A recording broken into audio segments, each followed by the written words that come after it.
네, 우리 지역 주민들의 건강에 대한 궁금증 해결해드리는 우리 가족 건강주치의 시간입니다.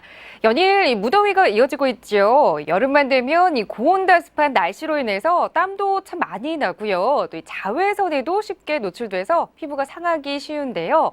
그렇다면 이 아직도 물러가려면 한참 남은 이 여름. 피부 관리는 어떻게 해야 할까요?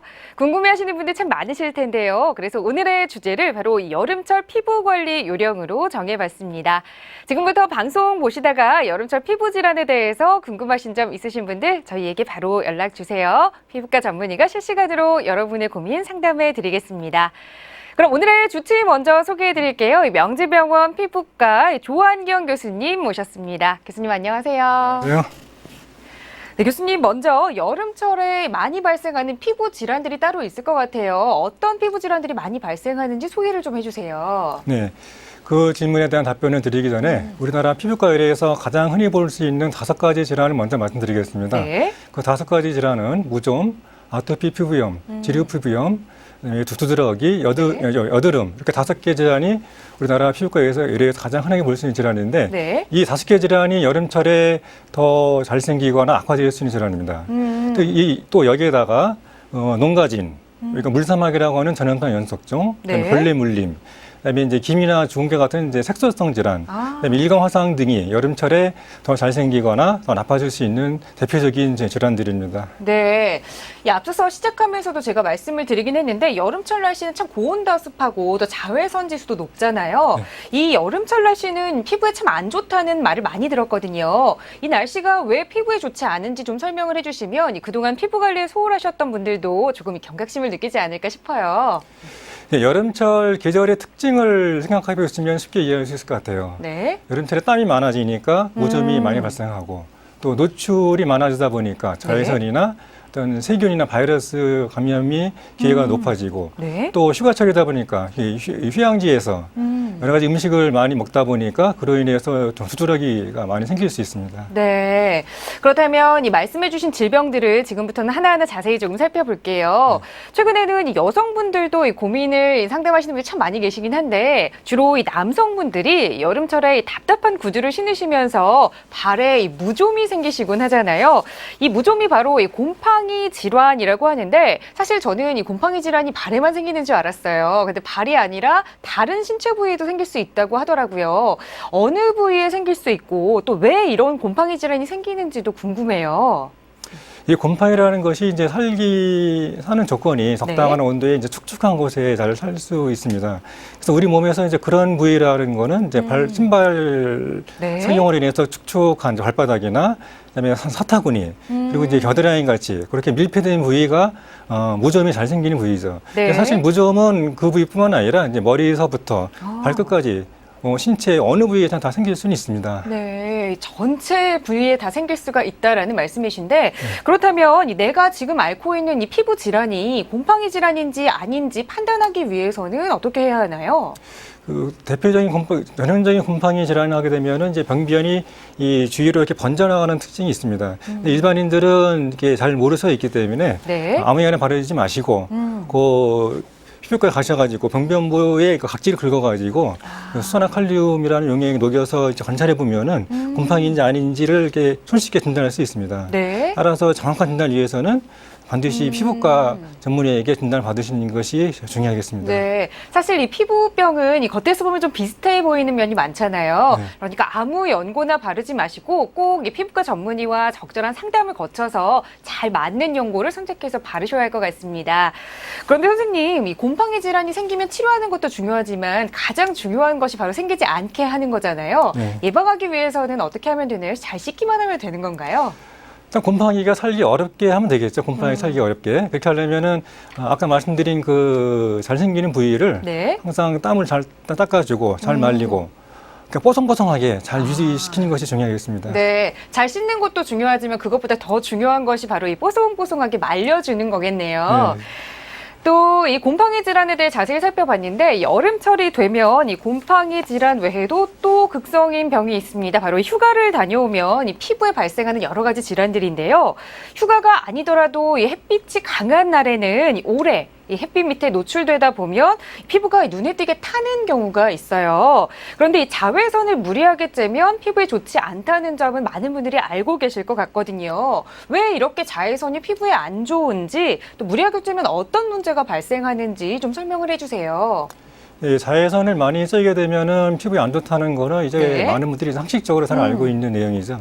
자외선을 쬐게 되면은 이제 피부가 타고 네. 또 일광 화상도 생기고 또 이제 피부가 이제 일찍 이제 늙게 되는 피부 노화 현상이 빨리 올 수가 있고 네. 또 이제 기미나 주근깨 같은 그런 색소성 질환이 더 나빠질 수 있기 때문에 자외선을 피하시는 게 좋습니다.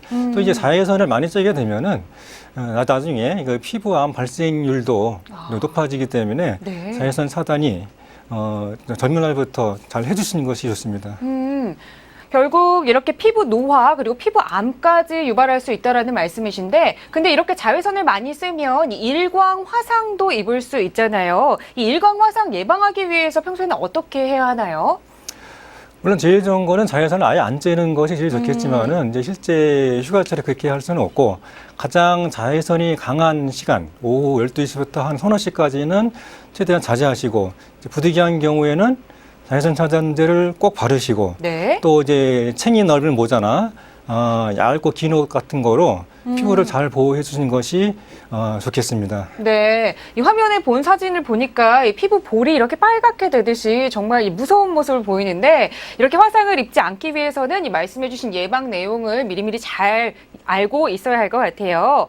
그런데 이렇게 이 피부가 타서 이 얼굴이 불긋불긋해지면 이 많은 분들이 오이나 감자, 이렇게 알로에 등으로 이 천연 마사지를 하시잖아요.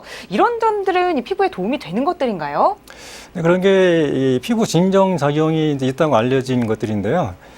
사실 그 화상이 심하지 않고 피부에 이제 물집같이 성차가 없는 경우라면은 그걸 사용해도 이제 크게 이제 문제는 없습니다. 그렇지만 이제 그런 거에 대한 알레르기가 또 있으신 분들은 그걸 사용함으로써 이 또 알레르기 자극 피부염이 생길 수가 있기 때문에 주의하시는 것이 좋을 것 같습니다. 이 진정 효과가 있긴 하지만 이 모든 분들에게 다 적정한 효과가 있다라고 말씀드리기는 조금 어려운 측면이 있다라는 네, 말씀이시지요. 또 요즘에는 이렇게 살이 타는 거를 싫어하시는 분들도 계시지만, 또 일부 젊은 분들은 해변에 가시면 또 일명 이 선탠이라고 하죠. 또 일부러 이 피부를 태우기도 하세요. 이 선탠이 어떤 분들 말을 들어보면 오히려 피부에 좋다라고 하시는 분도 계시고, 또 아니다, 안 좋다 하시는 분도 계시거든요. 어떤 말이 맞는 건가요? 아까 질문에 나왔던 내용인데요. 네. 이게 과도하게 선탠을 하시는 거는 피부 건강 면에서 본다면은 좋을 것이 하나도 없습니다. 이렇게 원래 오일을 바르고 하면 좀 괜찮다라는 말을 하시고는 하는데, 그건 전혀 근거가 없는 말이라는 얘기죠. 겉보기에 뭐 건강해 보이고 그런 면 외에는 네. 피부 건강 면에서는 좀 좋은 점이 없습니다. 이거 선탠을 하시는 분들은 조금 주의를 하셔야겠어요. 안 하는 게 좋다라는 거 꼭 알고 계셔야 될 것 같은데요. 또 이 자외선으로 인한 이 화상도 문제긴 하지만 여성분들이 여름에 참 무서워하는 게 있어요. 이 햇빛을 쬐면 유난히 이 기미나 주근깨가 진해진다 하시는 분들 계시거든요. 이런 경우에는 좀 어떻게 대처하는 게 좋을까요? 기미나 주근깨를 새로 생기게 하거나 또 나빠지게 하는 중요한 원인이 자외선이기 때문에 당연히 이 자외선을 피해 주셔야 그런 색소성 질환들이 더 나빠지는 걸 막을 수 있습니다. 네. 그렇기 때문에 이제 여름철 같은 경우에는 반드시 이제 자외선 차단제를 꼭 외출 전에 발라주시고 외출하시는 것이 좋겠습니다. 네, 여름철에는 이 자외선을 차단하는 데 많은 신경을 쓰셔야 할 것 같아요. 네, 지금 이 방송 보시다가 실시간으로 문자 주신 분 계십니다. 2821님께서 문자 주셨는데요. 저희 시아버님께서 요즘 답답하시다면서 외출을 자주 하십니다. 그런데 이 어르신들께는 이 뜨거운 날씨가 더 해로울 것 같은데, 혹시 어르신들이 여름철에 주의해야 할 점 어떤 것들이 있을까요? 라는 질문 주셨어요. 요즘처럼 더운 날씨에 참 이 어르신들 밖으로 많이 돌아다니시잖아요. 어떤 점들을 좀 주의해야 할까요? 그러니까 어르신들은 이제 더위로 인해 가지고 이제 기력이 많이 떨어지는 그 위험이 있을 수 있기 때문에 이게 자외선이 강한 낮 동안에는 외출을 자주 하는 것이 중요하겠습니다. 네, 이 어르신들은 이 기력이 떨어지는 것뿐만 아니라 사실 젊은 층보다 이 피부도 조금 약하시잖아요. 네. 꼭 이 자외선 차단하시고 외출하셔야 한다는 거 잘 기억하셔야 할 것 같아요. 네, 지금 여러분께서는 생방송 CNM과 함께하고 계십니다. 오늘은 이 여름철에 걸리기 쉬운 이 피부 질환에 대해 자세히 살펴보고 있는데요. 방송 보시다가 궁금하신 점 있으신 분들 저희에게 바로 연락 주세요. 피부과 전문의가 실시간으로 여러분의 고민 해결해 드립니다. 네, 이번에는 이 아토피 피부염에 대해서 조금 살펴볼까 해요. 사실 저는 이 아토피 피부염 하면 이 건조해지는 겨울에 많이 걸리는 질병이다라고 알고 있었거든요. 그런데 그렇지 않다고 하더라고요. 정말인가요? 일반적으로 아토피 피부염은 이제 피부가 건조하기 때문에 건조한 계절인 겨울철에 악화되는 것이 일반적입니다. 하지만 일부 환자에서는 이제 노출이 많고 땀을 많이 흘리는 여름철에 악화되는 환자분들도 상당할 수 있습니다. 그런데 이 아토피 피부염이 조금 심해지면 이 농가진이나 이 세균성 또 바이러스성 피부염으로 번질 수 있다고 하더라고요. 이 어떤 경우에 이렇게 구체적으로 발생하게 되는지 설명을 좀 자세히 해주세요. 일단 두 가지로 생각하시면 될 것 같아요.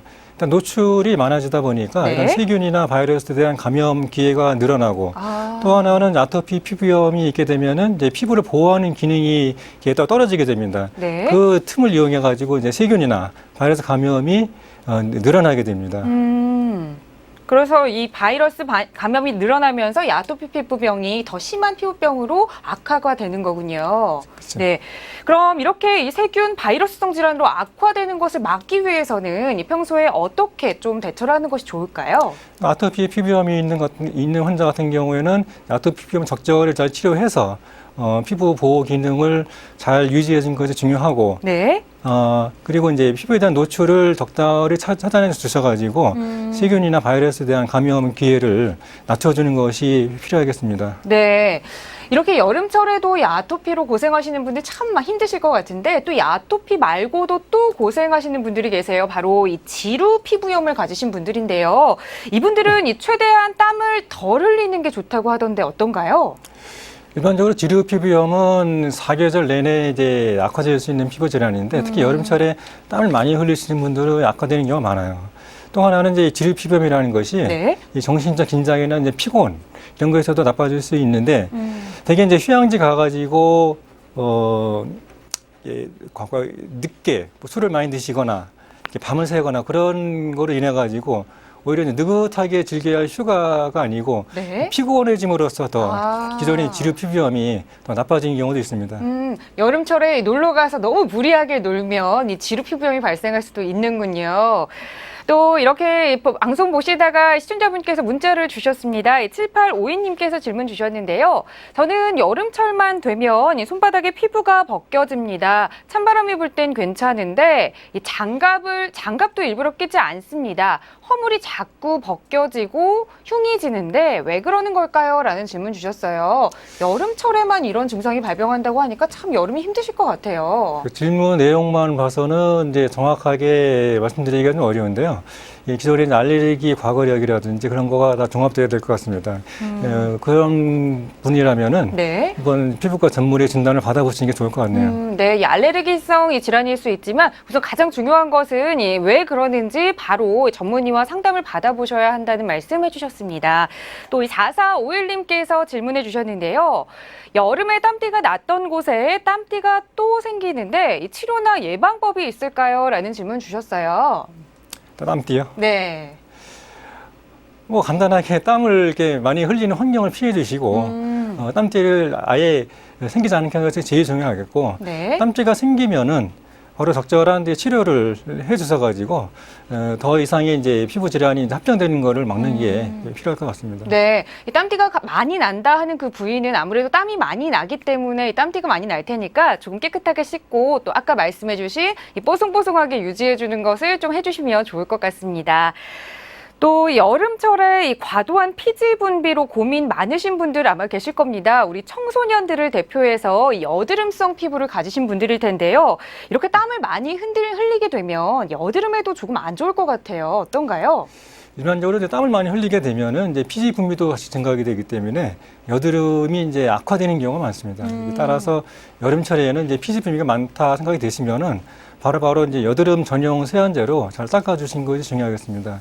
여드름 치료를 잘 하지 않게 되면은 이제 외모상으로도 좋지 않지만은 네.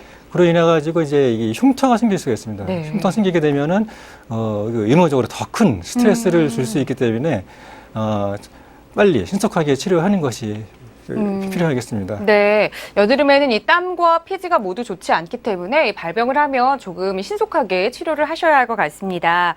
그리고 이 여름에는 이렇게 피부 내부적으로 어떤 것들이 나아서 조금 곤란하다, 힘들다 하시는 분들도 계시지만 그 외에도 또 참 싫은 존재들이 있어요. 바로 벌레인데요.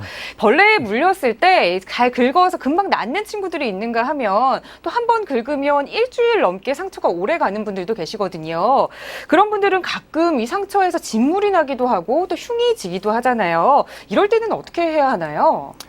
일단 벌레 활동이 이제 증가하는 계절이 당연히 이제 여름이고 또 사람들이 이제 노출이 많은 계절이 여름이다 보니까 벌레에 대해서 물리는 경우가 많이 생기게 됩니다. 근데 가벼운 경우에는 이제 일반적인 스테로이드 성분이 포함된 연고로 충분히 좋아질 수 있는데 네. 이것이 이제 좀 더 진행돼 가지고 이제 골물 정도로 되게 된다면은 이제 항생제 치료가 필요할 경우도 있습니다. 네. 그래서 이제 가벼운 경우 좀 증상이 좀 이렇게 금방 가라앉지 않는다면은 빨리 가까운 피부과 가셔가지고 적절한 치료 받는 것이 필요하겠습니다. 네, 이 고름이 나거나 진물이 나올 때는 반드시 병원을 찾아가 봐야 하겠군요. 네, 또 이 방금 문자로 질문 주신 분 계십니다. 5302님께서 문자 주셨는데요. 물사마귀가 다리에 많이 납니다. 이 치료 방법이 있을까요? 라는 질문 주셨어요. 어떻게 치료를 하게 되나요? 네, 물사마귀는 따로 이렇게 특정적으로 잘생긴 부위가 따로 있는 건 아니고요. 물사마귀는 일반적으로 크기가 어느 정도 커지면은 이제 네. 제거를 해주는 것이 치료입니다. 따라서 이제 또 특히 만약에 아토피가 있는 아이라면은 아토피까지 같이 치료를 해주는 것이 보다 이제 근본적인 치료가 될 수 있습니다. 네.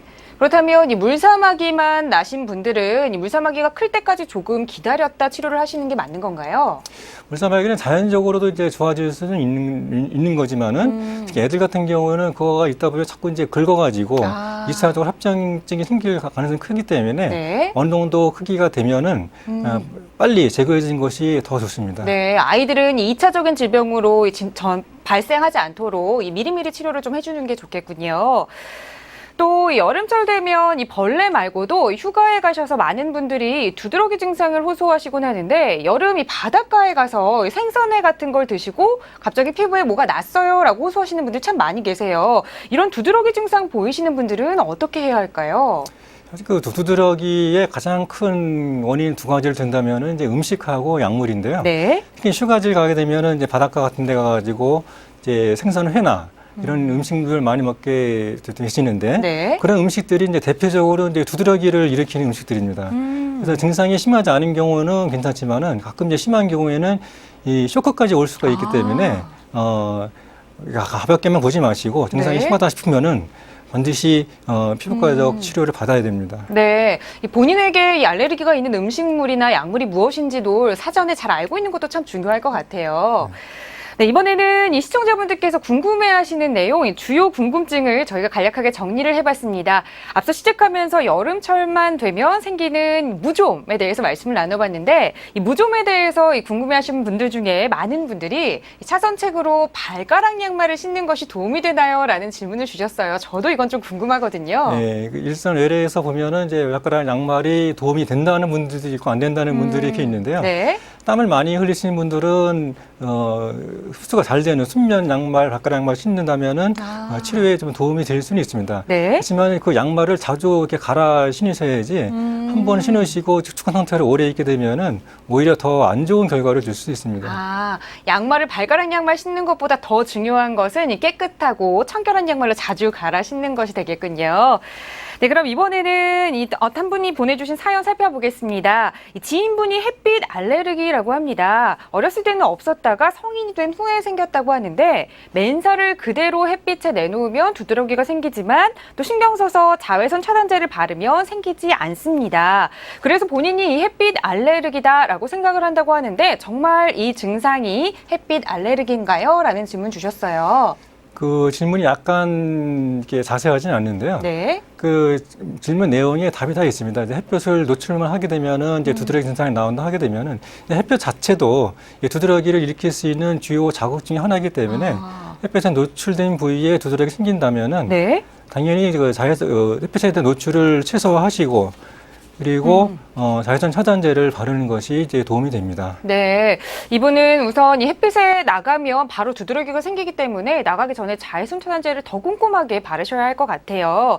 또 이번에는 4002님께서 문자를 주셨습니다. 저는 여름철에는 때를 밀지 않고 이 바디 스크럽제를 자주 사용합니다. 이 때를 밀지 않고 바디 스크럽제를 사용하는 것 효과가 있는 건가요? 라는 질문 주셨어요. 바디 스크럽제? 네, 이 바디 여성분들이 바디 스크럽제를 많이 때 미는 거 대신 사용하시잖아요. 그 바디 스크럽제 같은 경우는 이제 피부에 좀 그 자극을 좀 줄 수 있는 경우가 많고 피부의 정상적인 이제 보호 기능을 하는 각질층을 빨리 떨어뜨릴 수 있는 그런 부작용이 있기 때문에 네. 될 수 있는 대로 사용하지 않는 것이 좋을 것 같습니다. 네. 그렇다면 이 때를 미는 것은 어떤가요? 이 때 미는 거에 대해 참 찬반 논란이 많은 걸로 알고 있는데 때를 미는 거는 피부 건강에는 나쁘지 않은 건가요? 피부과 의사들은 이제 때를 밀지 말라고 얘기를 하죠. 이 각질은 자연적으로 이제 탈락이 되기 때문에 그 피부라는 거는 이제 이전에는 단순한 이렇게 겉에를 싸고 있는 기관으로 이해했지만은 네. 지금 그 피부가 우리 몸을 보호하는 기능을 하고 있는 것으로 이게 다 이해되고 있습니다. 따라서 그 보호 기능을 하고 있는 각질층을 일부러 제거한다면은 네. 피부의 보호 기능이 떨어지기 때문에 피부에 안 좋은 문제가 생길 수 있습니다. 네. 일부러 밀려고 하지 말고 그냥 내버려 둬라라는 게 이 피부과 전문의들의 소견이시군요. 또 이 앞서서 이 휴가철이 다가오면서 일광 화상에 대해서 말씀도 해주셨는데 사실 저희가 휴가를 다녀오고 나면 이 피부가 좀 벗겨지거나 하는 경우가 많잖아요. 근데 많은 분들께서 시간이 지나면 좀 괜찮아질 거야 라고 그냥 두기도 하시고 또 조금 벗겨지면 바로 병원에 가시는 분들도 계세요. 이런 휴가 갔다 와서 이 피부가 조금 벗겨진다 하면 병원에 찾아가는 게 좋은 건지 아니면 그대로 낫게 방치해 두는 게 좋은 건지도 궁금하거든요.